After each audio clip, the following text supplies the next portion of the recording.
They say your birthday is the one day you're allowed to feel a little special. For me, that day was a quiet Thursday in March, my 29th. My name's Brandon, and I'm not the loudest or most demanding person in my family. Never have been. But after years of being the guy who remembers everyone else's birthdays, shows up early to help with decorations, brings gifts for the kids, and always foots the bill, just to be nice, I thought maybe, this year, they'd remember me. I'd even kept it simple, a reservation for 12 at a cozy Italian place downtown, nothing fancy. A few family members, some cousins, my parents, my brother Jake, the usual crew. I sent the invites 2 weeks early in the family group chat and even texted a few of them directly, just to be sure. Would love to see you there, I wrote, trying not to sound needy. I kept expectations low, just in case. But still, part of me hoped this year would be different. It wasn't. That night, I sat alone at a long table meant for 12. The waiter kept checking in politely, asking if I wanted to order while I made excuse after excuse. They're just running late, I muttered, sipping water and glancing at the door every few minutes. After an hour, I gave up. I ordered a plate of pasta I barely touched and told the waiter to box it up. As he brought the check, he hesitated and asked, "Should I clear the rest of the settings?" I nodded without saying a word. On the walk home, I didn't cry. I wasn't angry. Just tired. Tired of always showing up for people who saw me as optional. I scrolled through my phone, hoping for at least a happy birthday in the group chat. Nothing. Just a meme my uncle sent about gas prices and a bunch of unrelated replies. No one had remembered. Not one of them. 5 days passed. I kept quiet. I didn't mention my birthday, didn't bring up the dinner. I figured they'd realize eventually. But what I saw next made me pause in the middle of my workday, coffee mug halfway to my lips. The family group chat exploded with messages. At first, I skimmed. Then I read more carefully. Jake's big 30th is coming up. Let's do something huge. I say surprise party. $2,000 each? I mean if we all pitch in. Let's not be cheap. People. Jake. My younger brother. Golden boy. He was the one who forgot to pick me up from the airport last year, then said I should have reminded him. The one who borrowed $4,000 for a business idea 2 years ago and still hasn't paid me back. The one my parents constantly praised, even when he brought nothing to the table, literally and figuratively. I waited, staring at the messages. Comment after comment about venues, catering, custom decorations, champagne, even a saxophonist. Not a single mention of my birthday the week before. Not one. And that's when I remembered something. That shared savings account my mom convinced me to open with her for emergencies, which my parents and I, plus Uncle Rob and Aunt Marla, all contributed to. I was the one who added the most. My steady job in software development meant I could afford to help when others couldn't. Rent issues? Covered it. Aunt Marla's car broke down? I chipped in. Even Jake's little investment emergency? I transferred $2,000 without a word. That account had turned into everyone else's backup wallet and my silent burden. So when I typed "sounds fun" in the group chat, no one questioned it. They just heart reacted, added more ridiculous party suggestions, and moved on. Meanwhile, I opened the banking app, pulled up the shared account, and hit withdraw. Every cent gone. I wasn't reckless. I moved it into a separate account with my name only, something I'd meant to do months ago but kept putting off. I wasn't going to spend it, at least not yet. But I was done letting them treat me like the family ATM. The next morning, I was woken up by a call from my uncle. His tone was already heated before I could even say hello. "Brandon, what did you do?" he snapped. "You're being heartless." Heartless. That word hit differently, coming from a man who once made me sleep on the floor during a family reunion because the couch was for Jake. I could practically hear him pacing. "It's not just about you, Brandon," he continued. "This was supposed to be something special. You always say you care about family, right? Then act like it." I didn't yell. I didn't defend myself. I just said, "Check your email." He hesitated. "What?" "I sent you something. The receipt." "What receipt?" "The dinner. My birthday. The one nobody came to. I figured since Jake's getting a party, you might want to see what mine looked like." He didn't say anything after that. Just hung up. By that evening, the group chat had gone from exploding with party plans to dead silent. Not a single message. Not a meme. Not even a passive-aggressive emoji from Aunt Marla. And she was basically the family emoji dealer. I'd expected backlash, sure. Maybe a dramatic phone call from Mom. Maybe a "you've gone too far" text from Jake. But what I got instead was a different kind of storm, the kind that brews slowly before hitting hard. The next morning, I got a knock on my door. It was my mom. She didn't even say hi, just stood there in her workout gear, lips tight and arms crossed like she'd come straight from a spin class to deliver a guilt trip. I stepped aside and let her in, mostly because I wanted to hear what she thought she had the right to say. She sat down, didn't wait to be offered anything, and went straight for it. "You embarrassed the entire family," she said, not looking at me. I blinked. "By moving my money?" "By making it a statement," she snapped, finally looking me dead in the eye. "You could have talked to me privately. You didn't have to make it so dramatic." I almost laughed. Dramatic? Like planning a $20,000 party for Jake while forgetting I exist. She rolled her eyes. "That's not fair. You know Jake's birthday is a milestone. 30 is different. We were just busy last week." "No." I cut in, my voice sharper than I intended. "You weren't busy. You were disinterested. And you didn't forget. You just didn't care." She stared at me, the way parents do when they want to say you're being childish without actually saying it. Then, instead, she said something that stuck. "You've always made everything about you. Just like your father." That was the moment I knew this wasn't just about the party. It wasn't even about the money. It was about something older, more brittle, the resentment they'd never said out loud until now. All the years I'd been the responsible one, the stable one, the easy one, they had mistaken it for me being unimportant. Background noise. I sat down across from her, suddenly calm. "You know," I said, "I wasn't even mad at first. I was hurt. But this makes it easier. I don't want to fund people who think I'm selfish for setting boundaries. I paid for Jake's college deposit.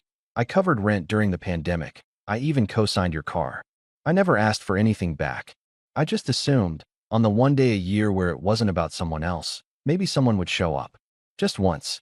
She looked away. "You're making this bigger than it is." "No. I think I've been making everything smaller than it is, just to keep the peace. But that stops now." She stood up abruptly. "I hope you think this is worth it.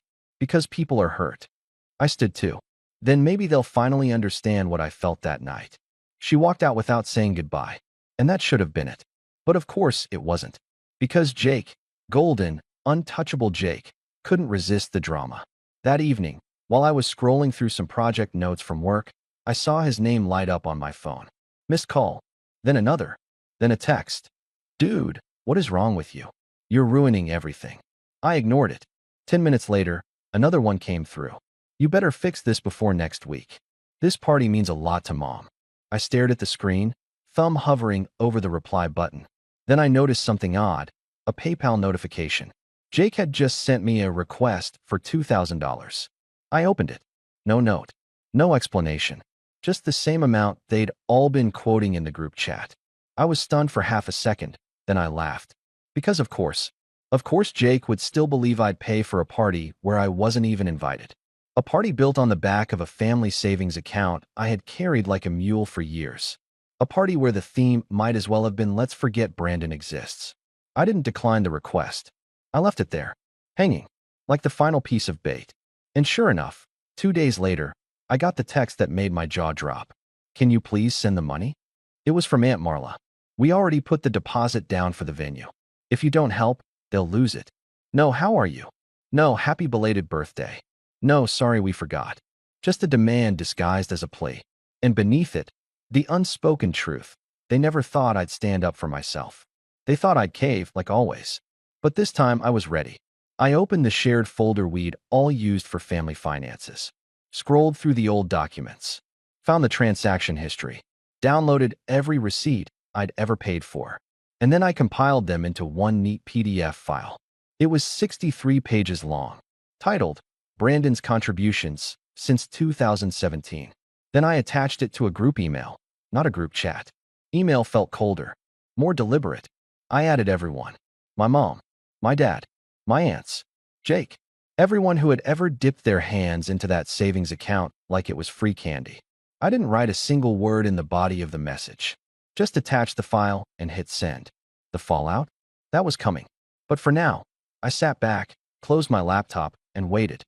It didn't take long. The email went out at 8:14 p.m. By 8:29, my phone started buzzing like I dropped it into a beehive. Missed calls. Group texts. side texts, even voicemails, and let me tell you, no one in my family leaves voicemails unless they're really angry or really dramatic. Or both. The first text that caught my eye came from my dad, which was rare, because he usually stayed out of the drama and let my mom or Jake handle the emotional fireworks. But this time, he wrote, "What exactly is this supposed to mean, Brandon?" No greeting. No punctuation besides the question mark. Just cold confusion, like I'd broken some kind of unspoken contract. Then came the others, trickling in like clockwork. "Are you seriously keeping tabs on your own family?" From Aunt Marla. "This is disgusting. You sound like a landlord, not a brother."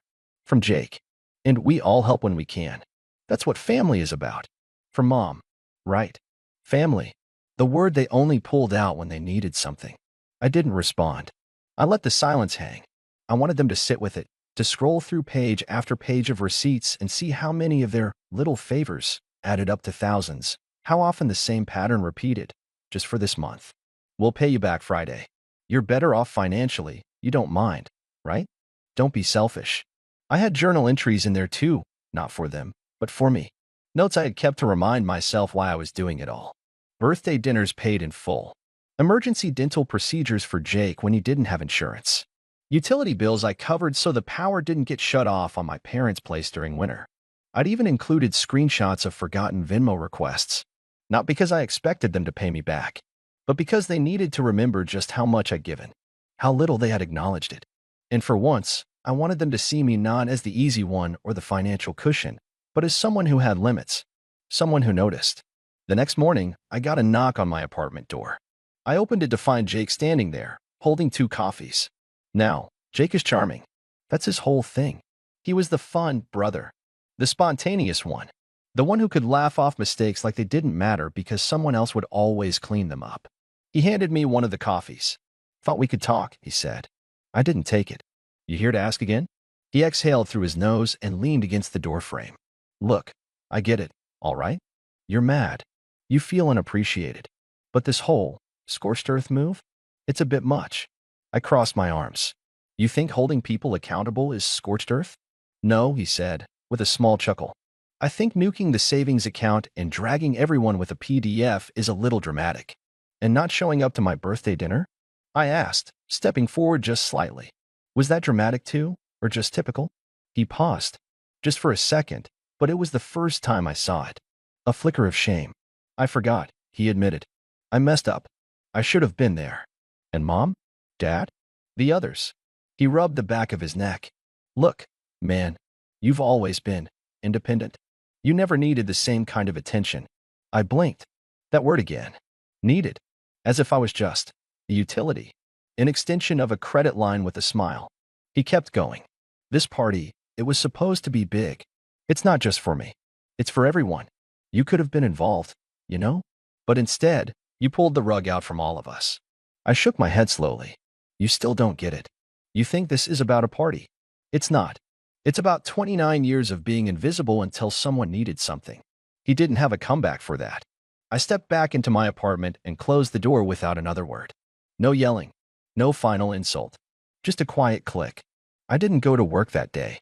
Instead, I stayed home and watched the group chat spiral. My dad had tried to play mediator, dropping passive-aggressive suggestions about family therapy. Aunt Marla went full dramatic and said I was emotionally blackmailing everyone. My mom went quiet, which told me everything I needed to know. She was stewing. But then, something new happened. My cousin Rachel, who had always stayed on the sidelines, never really involved in the family tug-of-war, messaged me privately. "Just read the PDF." I didn't know. That was insane. "I'm sorry." I stared at it for a while. I didn't know how to respond, because honestly, it meant more than I expected. Someone had actually read it. Not just reacted. Not just defended their corner. She read it and understood. And then another one came through from my younger cousin Milo, "Dude, I didn't realize how much you did for everyone." Respect. It was like the tide had shifted, not completely, but enough to notice. Some people started pulling away from the mob mentality. Started asking questions. Started remembering. But just when things were starting to settle, when it felt like maybe this could cool off into a cold silence I could live with, my mom decided to reignite the fire. At 7:42 p.m. that evening, she posted in the group chat, "Brandon, we just got a letter from the venue. They're keeping the deposit. You've cost this family thousands. I hope that makes you happy." And right under that, she attached a photo. It was a printed email from the party venue. Deposit, non-refundable. Party, canceled due to insufficient funds. And in the corner of the image, I spotted it. Someone had circled my name and PIN, as if I'd burned the whole thing down with my bare hands. That was the moment I realized they weren't going to learn. They were going to make me the villain. So I did something I never thought I'd do. I typed a message, not to the group chat, to the landlord of the family's house. And I started drafting a letter. I didn't send the letter right away. I stared at the draft for over an hour, reading it again and again, asking myself if this was truly the line I wanted to cross. Not just holding back money, not just withdrawing from family, this was action. Real, irreversible action. But every time I thought about their faces, not the angry ones from the chat, but their faces when they laughed at me being left alone at my birthday dinner, when they planned Jake's bash with giddy excitement like I didn't exist, I felt the same hollow space in my chest. It wasn't anger anymore. It was clarity.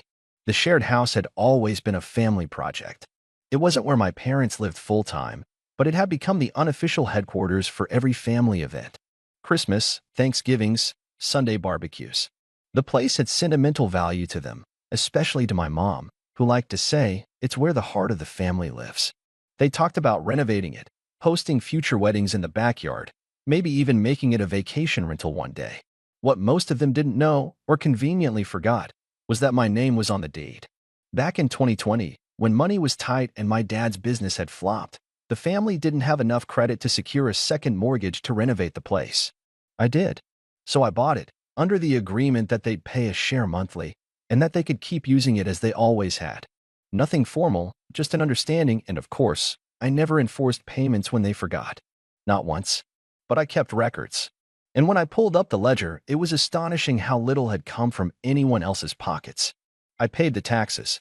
I paid for the new roof after a storm last year. I paid for pest control, lawn care, even the water heater when it burst. If anything, they should have been thanking me for not charging them rent. Instead, they called me heartless. So I called my lawyer. I asked what it would take to formally revoke all shared access to the property. Turns out, it was surprisingly easy, because they had no claim, no lease, no legal rights. It was my property, through and through. I filed the paperwork to terminate all informal use agreements. And then, I changed the locks. The letter I had drafted, I printed it. A single page, written plainly and with no emotion. It read, "Dear family, due to the recent events and the repeated demonstration that I am only acknowledged when financially useful, I am formally revoking access to the property at 228 Pine Hollow Road, effective immediately. This is not a punishment. This is a boundary.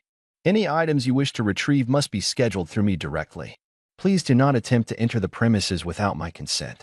Legal action will be pursued if necessary. Brandon." I drove there early in the morning, before anyone was around. The air was cold and crisp, and the house looked deceptively peaceful, like it hadn't just been the centerpiece of decades of entitlement. I posted the letter on the door, took a photo for documentation, and locked the new deadbolt. That afternoon, the messages started flooding in. The first came from my mom. "What is this? Are you joking?" Then Aunt Marla, "You're not serious. We have baby photos and family heirlooms in there." Followed quickly by Jake. "Is this revenge? Bro, you're actually kicking us out? That house is Mom's." I ignored them all. For once, I didn't feel the need to explain myself. I had already done that for years. This wasn't about revenge anymore. It was about detachment. I was stepping off the treadmill they kept me on. I was done sprinting to keep them comfortable while they trampled over me. Then my dad called. I picked up. "Brandon," he said, his voice low, "this is too far." "No, Dad. It's not far enough," I said, calmly. "I should have done this years ago." "You're punishing the whole family because you feel left out?" "No," I said again. "I'm protecting myself because I was left out." Over and over. And the second I stopped paying for things, suddenly I became the problem. He was quiet. Then he said something I didn't expect. "I saw the receipts. I didn't realize how much you'd done." I didn't reply. "I just thought you were okay with it." "That's the thing, Dad," I said. I wasn't. I was just too afraid to say it out loud. And then, in the softest voice, he said, "I'm sorry." I could tell he meant it. But it was too late. "I'm not doing this to hurt anyone," I said. I'm doing it because I need to get away from the version of myself who let all this happen. That call ended differently from the others. Not in anger, not in denial, but with a kind of silent recognition, the kind that comes when someone realizes they've benefited from your silence, and that silence is finally gone. The fallout lasted for weeks. Jake tried to organize a last-minute, neutral meeting at a restaurant. I didn't go. My mom sent me a long letter, handwritten, flipping between guilt-tripping and begging. I didn't reply. A few family members blocked me. Some cousins reached out in support. Rachel and Milo even offered to help me clear out the house if I needed. I sold it a month later. I donated most of the proceeds, some to a scholarship fund for first-gen students like I was, and some to an organization that provides housing assistance for people escaping toxic home environments. The rest I used to move across the country. New job, new apartment, new number. The only thing I kept from that house was a single photo. Me, at 12 years old, sitting on the back porch with a book while everyone else played volleyball in the yard. No one had noticed I wasn't playing. No one had asked why I wasn't smiling. That photo reminded me of who I used to be, and why I never wanted to be him again. Now, I celebrate my birthday with people who show up, who ask how I'm doing because they care, not because they need something. Last March, I turned 30. A small group of friends surprised me with dinner. One of them brought a homemade cake. Another said, "I looked through your old Instagram to make sure I didn't miss the date this year." I didn't cry that night, but I did smile, the kind of smile that stays with you, even after the candles go out. I guess you could say I've finally got my birthday dinner. Just not with the people who missed it the first time.